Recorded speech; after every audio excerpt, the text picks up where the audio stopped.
Things break very quickly when you start scaling. By the time I was leaving the company in 2011, I had rewritten the stack 3 times. The problem is that this whole pipeline is built using at least 15 different technologies at the least.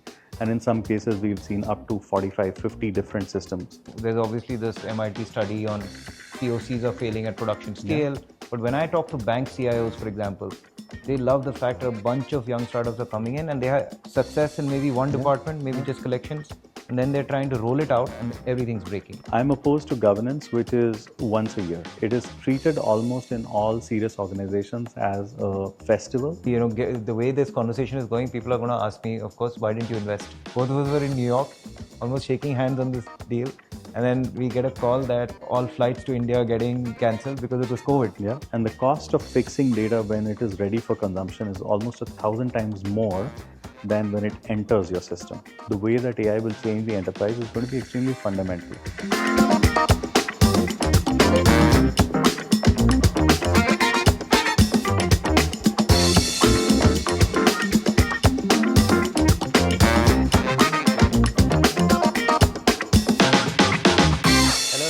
Welcome to the pod again.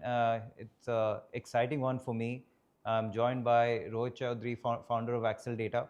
He is really the archetype of the new global Indian founder, equally comfortable in the chaos of HSR and navigating that, as well as the Bay Area at the same time, and he has teams in both spaces.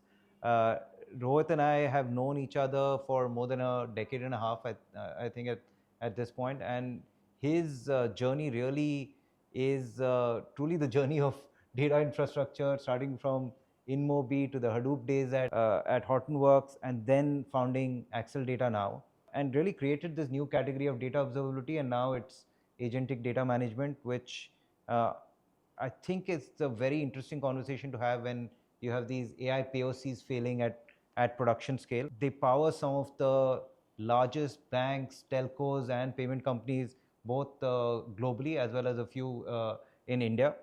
And I think from my perspective, Rohit is one of the those thoughtful people you've met in your life who have served as a great sounding board whenever you need to think about a tough problem, whether it is about how we were approaching global investing or whenever any of our companies needed advice on thinking through their data stack. So this is a pretty personal podcast for me. So Rohit, thanks for squeezing us in. This podcast has been maybe 3-4 years in the making, and either when I'm in the US or he's in India, we've said we'll do it. So thank you for finding time. Of course, Vikram. Thank you so much for having me, and thanks for the kind introduction. So let's start with your journey and just talk about the early founding days of InMobi, and then how that led you to Hortonworks and sort of the learnings from that. And then I know it sort of fast forward into Acceldata pretty quickly. Sure. So I was one of the first few engineers at InMobi, got recruited by Mohit. I used to work for Electronic Arts back in the day through Tawant, and it was a very exciting project. We were building backend infrastructure for Electronic Arts and whatnot. And the first time I met Mohit, he's been a significant influence and sort of direction changer for my life. Probably the most interesting interview. He said, "What have you done?" And I opened sims3.com and I showed him what I had done. And he said, "Can you do this for us?" And I said, "Yeah, I will do it." And he said, "Okay, how much time will you take to build something equivalent?" I said, "Maybe a quarter." And this is 2008, July, August timeframe when InMobi was hiring its first few engineers. And then I just ended up joining over there. I think that was a remarkable team, got extremely lucky to have worked side by side with the founding team and some really truly exceptional engineers, product managers, and everyone else. And I think a lot of my sort of thinking changed over there. We were, of course, a rocket ship back then. I'm hoping that they're still an extremely successful company. But we went really fast in the first 3 to 4 years over there. And by the time I was leaving the company in 2011, I had rewritten the stack 3 times. And it just showed me that, things break, and things break very quickly when you start scaling. So I think, scale became almost you could not disassociate thinking about scale when you were starting something up. And I think a lot of people ignore the fact that when you will scale, you'll have to replace things. Yeah. I think we were at InMobi very lucky that we had the right time and the right team, that whenever we had to flip for scale, we were able to do it very quickly, and we were able to respond to the needs of the GTM. Because at the end of the day, GTM success matters a lot more than just building systems. We should also note that this was a time where infrastructure was not very readily available. Cloud was just coming in, and so we had to hand code a lot of stuff. The running joke that we have in our company is that if I get a box and a Cat6 cable and I give it to an engineer, will they be able to bring the system up on their own, or will they start looking for the AWS console? Yeah. And so we were basically the Cat6 and the server guys. Yeah. So it was very interesting, and so therefore we always loved building with our own hands and just looking at the system for what it was worth. Yeah. I think it played a very, very significant role, influence. A lot of people from Yahoo were there. Some of my best friends are still there, at InMobi, and it was a great learning experience. I think we started dabbling with data, obviously, because ad networks are entirely based on data. Matching algorithms are super important for revenue generation. So you learned a lot of basics of data, but you also had to report it back to your publishers and advertisers. Doing it at database scale is one thing, but doing it at data lake scale is very different. And I think the switch kind of flicked in 2010, where we started looking at alternate frames for reporting and stuff. And that's when I started really getting interested in data, that at some scale things will completely change, and if you're not prepared for that, then good luck. That journey continued. I started my own company in 2012. First time I met you was when I was raising money for that, Yeah. in Bombay, and that was a completely different journey. Two founders running around from here to there. We could not raise a single dollar, could not find the ICP, could not build the right product. But 247 found it very, very interesting, and we sold the technology, and we started working with them. And then I went to Hortonworks, after the handcuffs were taken away. At Hortonworks, what I figured out was that global companies had a very, very different problem. They were way ahead in terms of their data collection, their digitization. Typically what I found out while I was working at Hortonworks, that 400 to 500 digital applications are already in play. So if you're a bank, you had 500 applications, and those 500 applications were generating a lot of data, user generated data, system generated data, and it required a distributed way of collecting those logs, processing that information, harmonizing it, and making it useful for the end consumption use cases, whether it was analytics or machine learning back then, continues to be the case with AI today. What we found out was that there was a very interesting opportunity for us to become the observability layer, which is now I'm fast forwarding to Acceldata. We felt that there was an opportunity of building a Datadog or an AppT-like company. Those two companies which are iconic in their own ways. I always modeled our company against how they went to market. But what I found out was that by monitoring applications, they built a huge company. We figured out that by monitoring data applications, data pipelines, data processing, we will be able to build a big company. So that was sort of, the genesis of this company, and obviously. So was data observability a term at that time, or was it a category that a few of you guys defined? It wasn't a term actually, if you think of it. We found it really hard for, I would say, the first 6 to 8 months to even explain what we were doing. So how should founders think about that, category creation? In some ways, you're defining your own term, but then because you're not going into or selling into existing spend, you really have to define that new spend and new category. So I think it has to start with the problem. So, when we started the company, and I still remember the pitch deck that I had prepared for, our seed, and then subsequently carried it into Series A as well, we would basically harp on only 3 axioms. We said data is growing exponentially. New systems are coming into life every single year into the enterprise, and there are not enough talented engineers, so you need automation. Now, what was the problem? The problem was unavailability of reports on time, the unavailability of data for decision makers to make the right decisions. As an example, if you're a marketer, you want to basically figure out where should you apply budget based on performance. But if you don't get your report on time, you cannot figure out where to put the money, which effectively meant that your data had to be processed in time with accuracy. And that wasn't possible in 2018, because I had personally spent hours and hours. I'll tell you the change that I observed from the first startup through Hortonworks, and when he started Acceldata, One was actually you now owned a jacket, because I suddenly saw you in a jacket at Hortonworks. I said, what happened? That was one. And then the second was you were very tuned to a customer conversation. Yeah. And you were obsessed with what the customer was saying, and then really identifying that pain point. When did that happen? Was that Hortonworks or? I think it started with the lack of or the failure that I experienced with my own startup, that I wasn't listening to what people were trying to tell me. I'd had 25 VC conversations by then, and I had at least 15 customer conversations, and I was very rigid to think about how I was thinking as opposed to listening to the feedback and use that for fine tuning our own proposition.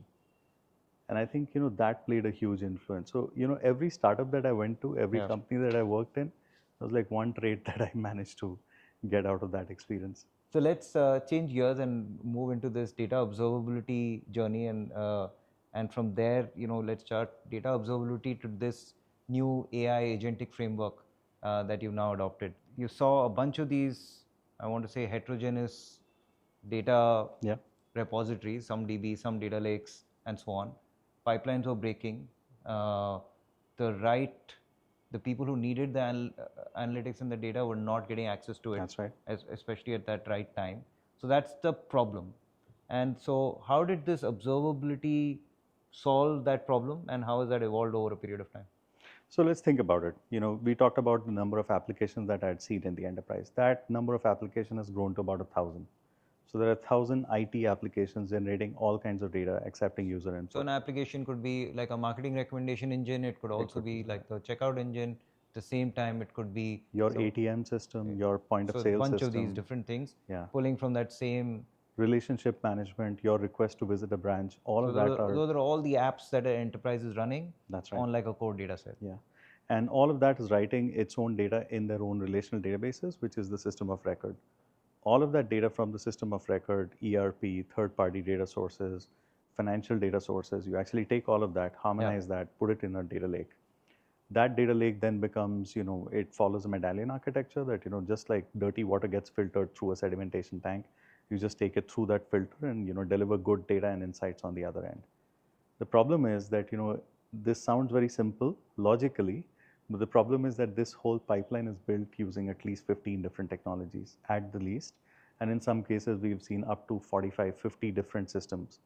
And the challenge is that, these global companies, especially when you think about, let's say, a global bank which operates in 100 plus countries, because of, sovereignty requirements, data restrictions, technology which is built in different decades, not just years, it starts creating a layer, and each of those are very, very interconnected.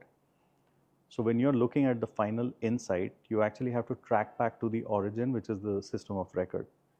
And when we started the company, obviously there was no technology which was doing it. Datadog would connect to an application. AppDynamics would connect to a database, but nobody was stitching the story together, which essentially took you from data, which is from system of record, to insights, which is your data lake or data warehouse. And now that same pipeline is taking you to AI. So our advantage was that we thought about this as a holistic problem to solve, almost like a network graph that okay, where is the traffic coming from, where is it heading, what resources is it occupying and trying to access. And that clarity of vision actually helped us, because we figured out that the entire world, if our focus is global 5, global 2000, Fortune 500 kind of companies, then they will gravitate towards a bunch of these technologies, and let's excel in those. So we have about, unlike many companies which claim 1,000 integrations, we limited ourselves to about, 70 to 80 integrations. That's where, the bulk of the data lies. Now, obviously, the second thing that we wanted to do, which was also equally important, was we wanted to synthesize signals from all layers, which was like a concept I found it so hard to explain, initially during our seed and series A. But a few believers and a few smart ones actually helped us, because they saw what we were seeing, that the infrastructure is emitting signals of failure. The data stores are emitting signals of fatigue, slowness, or failure. And then the applications are showing similar signs. But we were the only ones without AI, without LLM, who could synthesize signals across these layers. And when we showed it to the enterprises, our first sale was done actually in a matter of week in 2018. And our first customer, of course, I can't name them. They were like the Fortune 5 or the Fortune 6. And we were just shocked at the amount of money that they paid. It just opened our eyes saying that, look, this problem is real, because if they have petabytes of data, and this I'm talking about 2018, and consistently data has grown in the enterprise by 30% year over year. And so, the way this conversation is going, people are going to ask me, of course, why didn't you invest? And this is one of those conversations where when you told me at that at the Series A stage, that brought me back. I know exactly where we are. Both of us were in New York, almost shaking hands on this deal, and then we get a call that the all flights to India getting cancelled because it was COVID. Yeah. And it was just one of those times where, and I remember calling you saying, listen, we are now in triage mode, and I couldn't do that. And kudos to you for raising through all of that. But that was my miss. So before people ask me that question, I still remember where we were. You remember that we were both in New York. We went to this crowded restaurant, and then we were wondering in 2 days what we were doing. There were three of us, Tarun, you and I. We had dinner. Yeah. This was in San Francisco, right next to, Chinatown, right next to Ritz-Carlton, actually. That's right. And you guys were headed to New York. And from there, I flew to New York. And then I called you from New York saying, listen, I am cutting this trip short and I'm flying.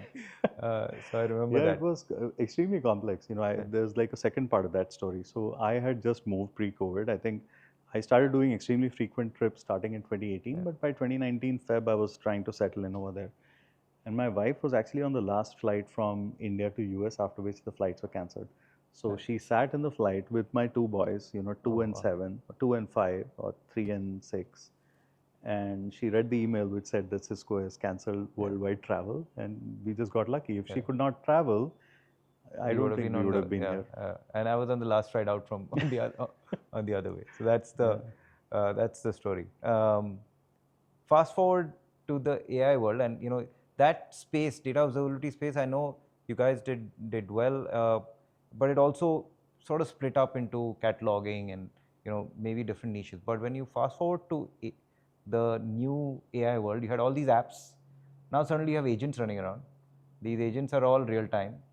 If before there was an error, there could potentially be some error handling happening in the application or by a person. Now that error is leading to hallucinations. And then, yes, and I know you don't like this word governance, but there was some data governance. But then AI governance and policy and workflows is a completely different cup of tea. So it almost seems like it was tailor-made for you, what you were doing, to actually move into this agentic universe where it's even more of a critical need. Absolutely. I think, so sometimes, you catch these tailwinds. We were talking about category creation earlier. Let me just, add one line on that. There's this interesting book, Play Bigger, which was recommended by one of my board members. And it said 3 things. It said, the founder is the surfer, the product is the surfboard, but the thing that actually makes both of them go is the wave. And so sometimes, you have to stay in the market to experience the wave, and it happens every few years. And I think what has happened with the whole AI thing setting in, especially in a time like now, which is about 3 years from where ChatGPT was announced, is that most of the companies have realized that while there is a lot of context in unstructured data, most of the content is in the structured data. And so if you really want your AI to start making decisions for you, you have to marry the context which is kept in documents, PowerPoints, videos, and everything else, and merge it with the facts. And the facts have to be accurate. So if you want the facts to be used for inferencing, model tuning, fine tuning, anything, these facts have to be accurate. So one of the biggest things that we are experiencing right now is, essentially the preparing for the AI wave, which is, I would still say, in the enterprise about 18 to 24 months out. There are a lot of successful deployments, but the way that AI will change the enterprise is going to be extremely fundamental. And I think we are 18 months out of seeing those fundamental shifts. So just double click there, and there's obviously this MIT study on POCs are failing at production scale. But when I talk to bank CIOs, for example, they love the fact that a bunch of young startups are coming in, and they have success in maybe one department, maybe just collections, and then they're trying to roll it out, and everything's breaking. That's right. And the bank CIO, one of the CIOs says, feels like I just need a complete rewrite of the data stack for it to work. Absolutely. Is that the right way of thinking about it, and where do they start peeling the onion?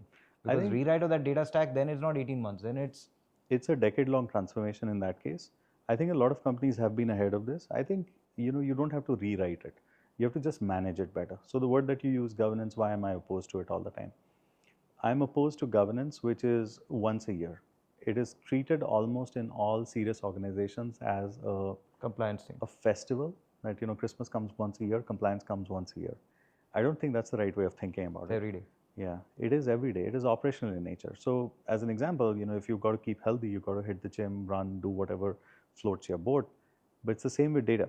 Because you have so many touch points in data, and that data is coming at you with such velocity and with such variety that you got to curate it. And the cost of fixing data when it is ready for consumption is almost 1,000 times more than when it enters your system. So I think a lot of proactive companies, they actually are fixing it at the source. And so unless you get in charge of that, rewriting the data stack is not going to help. I've seen enough number of companies. So you're telling me earlier that some of the largest banks are more ready. Yeah, that's true. To deploy AI at scale because they got some of the foundational decisions right. What are those foundational decisions? Having very strict SLAs, expectations from system of records who are pushing data out into data lakes, into decision-making systems, and eventually they know that those pipelines will actually start feeding the AI that they have to actually implement. AI has many forms. The most successful ones that we are hearing are essentially on the customer or the consumer or the service-centric world. But pretty soon you're going to see that in the wealth management area. Very soon you'll see in decision-making, mortgage supply, etc., etc. Now, before you put AI into mass utilization, you've got to basically ensure the sanctity of your data. And what I found out was that most of these large banks, they know what the best practices are, and the best practices are more important than the choice of the technology. Because if the mindset is there that I've got to go implement this, then you will find the right partner. To your point, I think banks are also being very smart because they have the strategy, and they're finding the right velocity giving partner. We saw this very, very successfully implemented at one of the companies that we earlier used to work with is GE. They had this combination. They would have an excellent strategy. They would bring the SIs, they would bring the consultants, and then they would bring a combination of startups. And I think credit to the banks, financial institutions, many of the pharma companies, which are just leaning into this moment as opposed to holding back and saying, okay, I'll wait for the right partner. So when I asked you, how do you peel the onion for that bank CIO, you're saying one is focus at point of ingestion, not consumption. 100%. What else? Find what is working for you, which is the best technology which is touted about may not still work for you. Figure out what is the strength of your team. In some cases, you might be able to partner with a startup and get the velocity that you need before you build that capability in-house. The third is optimize for rapid experimentation, because one system is not going to work for the next 2 years. Yeah. You'll have to optimize, you have to look at the roadmap of the partner / technology that you're working with. And if they're innovating rapidly, you innovate rapidly with them. The fourth, I would say, is fundamentally the leaders have to educate themselves. At this point in time, it's not enough to just pay sort of, with words. You have to actually put your money and your time. I think the biggest challenge that I'm seeing in a lot of places which are not being successful is where the fundamentals are missing, and the reason is that the leaders are not keeping up. I spoke with one of the largest companies and his CDO, their CDO. He said that his entire team is tasked to go and use Cursor, write their own applications, and come back in 4 weeks' time. And this was a graded appraisal-related exercise that 50 plus years enterprise leaders were doing on their own without any help. So I think sometimes this enforcement also helps. I think me as a CEO, I just realized 2 years ago I was talking to George Matthew at Insight Partners, and he said, Rohit, just download all the stuff that you need. Take a day on the weekend for the next 6 weeks or 8 weeks and just get back up to speed. And for me, it was relatively simple because I've always been an above average programmer, so it wasn't so hard to get back and to understand at a fundamental level that dude, what's going on here. Everybody talks about what a model is. In one of the meetings that I was attending, a dinner in San Francisco, a lot of enterprise leaders were there. Not San Francisco, sorry, this was Chicago. And I said, okay, do you guys know what a model is? And the answers were like very, very interesting. And so I think educating yourself is the most powerful toolkit right now. So fast forward to what Acceldata is today. Now it is focused on agentic data management. Is that just data observability in a new agentic blanket, or what changes? So 2023, when ChatGPT came out, we figured out that this world is going to be different. Obviously, I had been following BERT because of some close friends who were very, very interested in that, and so we knew that transformers will bring about a massive change. So 2023, we started thinking about. We wrote an internal board note, just 2 pages, and we said, look, existing workflows will get more power, existing systems will become incredibly powerful, and they'll shut the rest of the market out.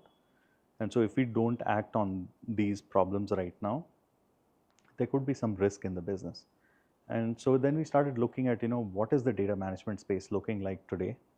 And it had 4 essential parts. It had security and governance, privacy and, access control, um, cataloging and searching, and then data quality. These are like largely the 4 parts. If you looked at what were all of these different systems based upon, they essentially were based upon data and metadata.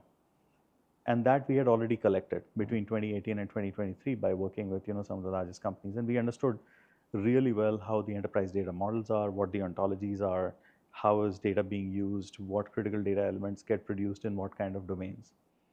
So when we looked at these systems individually, we felt like it's an alphabet soup, and every company was almost like repetitively on sort of the advice of analysts and probably their own experiences going and buying one of each. It was almost like an archetype that if I have a house, I need to have a living room and a sofa and whatever.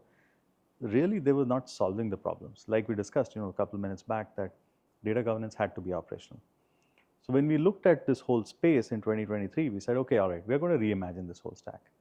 This stack will not need X number of products, but it will require maybe X square workflows to manage what is coming. Yeah. But those workflows don't need separate products. They all need a platform on which you can just build for these workflows. And those workflows could be something like help me implement VCBS, help me implement a medallion architecture for data quality. And those are extremely simple prompts which allows this entire alphabet soup of products to converge. But more importantly, it is also bringing the data engineers, the business analysts, and the IT together. So it's a twofold theme: the convergence of tools and technologies and the convergence of personas. Because Sounds powerful, and it's sort of the two promises, right, of agents, which is one, automation, and the second, getting multiple stakeholders to see sort of one view. I also, when I hear about problems from CIOs, CTOs, one is they're just so worried about essentially what you said, which is real-time permissions, auth, and so on, and the other is just cost, because they just don't know if they let these agents loose in different lakes, they just don't. Suddenly, the bill that they get is nuts. Do you think about that problem, and are you attacking that problem? We are attacking it in a very fundamental way. So a lot of our customers are also customers that we share with Databricks and Snowflake and hyperscalers. And I think at this point in time, everybody is looking sideways and saying, okay, this is extremely expensive. So I think in the next couple of years, we'll also see a massive revolution in a completely different space, and I'll explain how. Between 2012 and 2022, all the modern technology innovation headed for the cloud. That technology innovation is actually now headed to private AI and to even hybrid and on-premise infrastructures. So the same level of elasticity or same level of controls that you had on cloud, you will be able to have it on your own data centers, and we are seeing a lot of that happening, particularly in the sovereign AI space and the private AI space. So I think people are wary of the costs, and they're worried about reruns, because every rerun on the cloud is extremely expensive, which also is another reason that we're getting first spot. We're getting first looks at the data that is coming in, because if that is dirty, then you have to rerun the whole pipeline. I remember talking to a very popular ad network a month ago, and they had the most expensive accident in the history of their corporate life. They're a public company, and they figured out that they paid more for that incident than they paid in the last 9 months to the cloud. So such incidents are going to happen, and I think therefore operational controls, operational governance, predictive controls will become super important to operate well. I was reading something interesting that maybe you had said, or maybe Acceldata had put out on, essentially you want this ADM platform to be self-healing, and right. You're looking at mean time to repair. That's right. Is that I mean, is that to prevent data errors and therefore hallucinations? How should I think about Both actually, both of because this? every time that you receive a hallucination, the system is also going to go and find out where the problem was and what data sets caused that hallucination, and therefore you give the log of the explainability to the people who are trying to use that to predict something on their own. As an example, a simple example is, help me understand the state of BCBS 239 today. It goes and lists the assets that don't have controls, because there are 4 kinds of controls that you have to comply with. Otherwise, SEC is coming with like a huge check, or some regulator is coming for you. At that point in time, you can exactly identify that while these were controlled until, let's say, 25th of November, they are no longer controlled. And why? Because something changed upstream, because the system of record is now pushing out more data than you expected, which essentially means that the schema is drifted, and that schema drift was not tracked. But we can actually give you a notification and say, look, we can fix it on our own and start monitoring those two as well, or we give you an option of applying what kind of controls you want. So all this seems to indicate to me that for a lot of your customers in the ecosystem, house is on fire, your phone is ringing off the hook. It happens all the time. Is that true? And B, are things scaling as rapidly as well?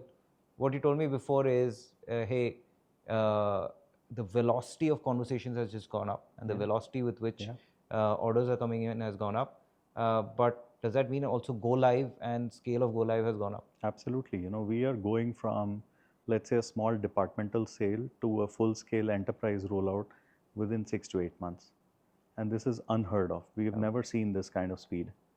When we look at the volume of data, it is growing at 30%, give or take, annually.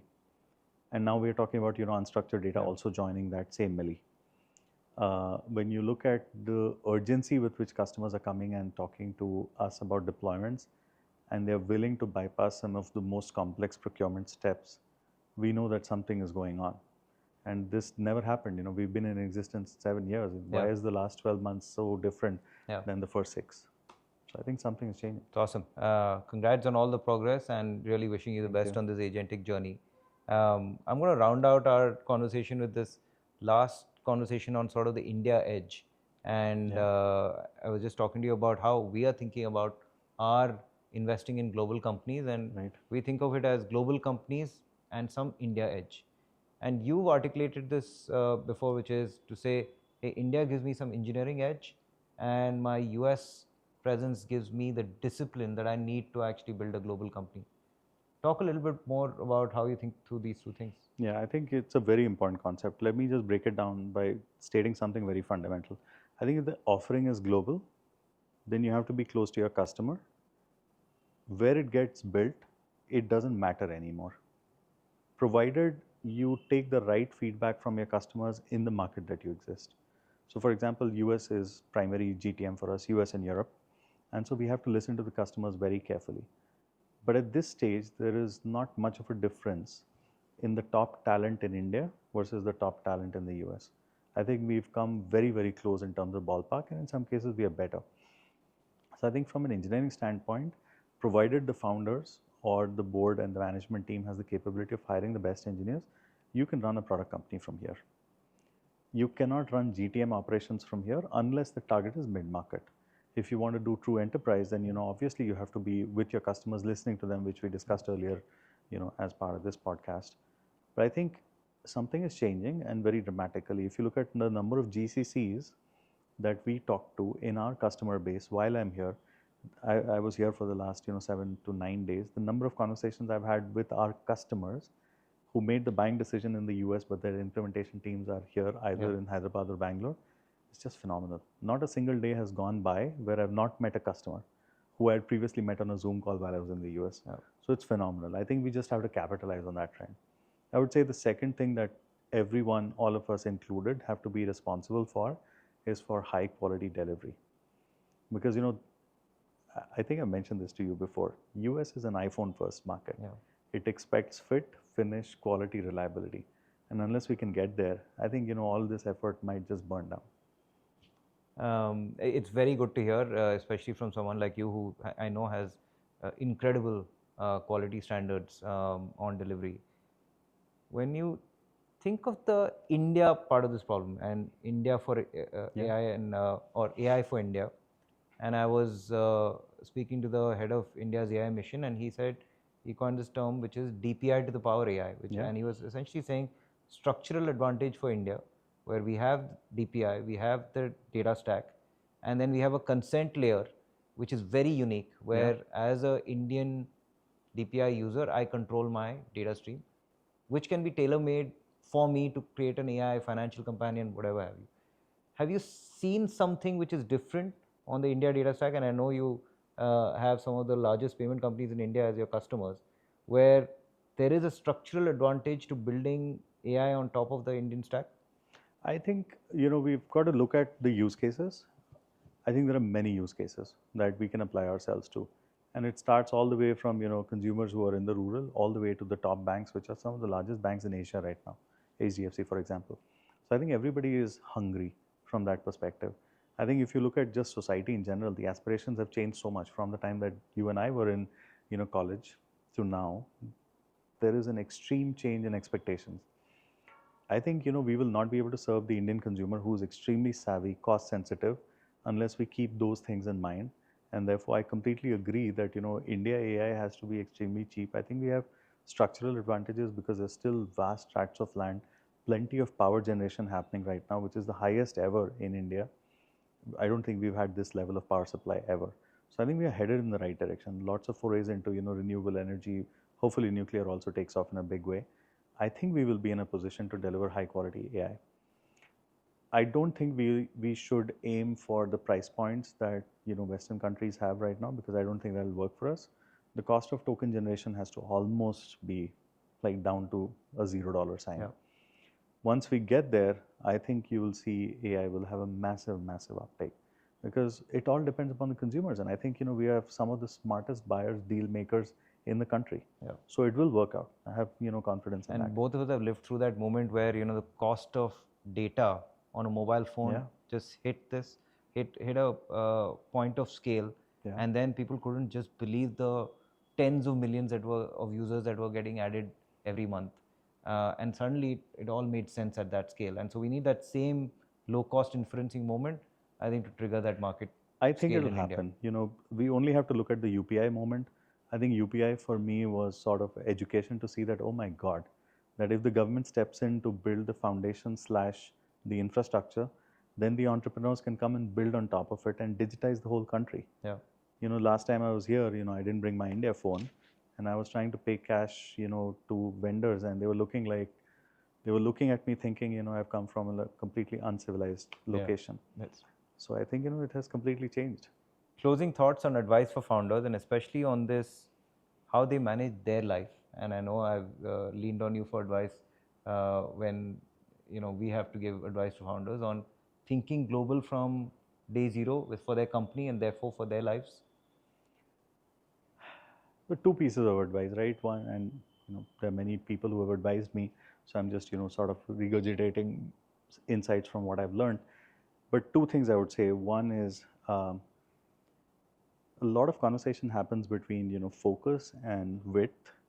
I would say just match it with your personality. If you have a personality that has a spatial orientation of dealing with 50 problems, go for it. If you are somebody who thrives in a focus area, then just go deep in that. So identify your core strength, identify the market that aligns with your core being, and then you'll be able to build better. The second thing is the personal side of things. I think you have to prioritize health, sleep, and your family. And it's very hard when you're running a company, especially as it starts scaling. I have not been able to do that very well. You moved your family through COVID to the US. It was just one of those huge decisions.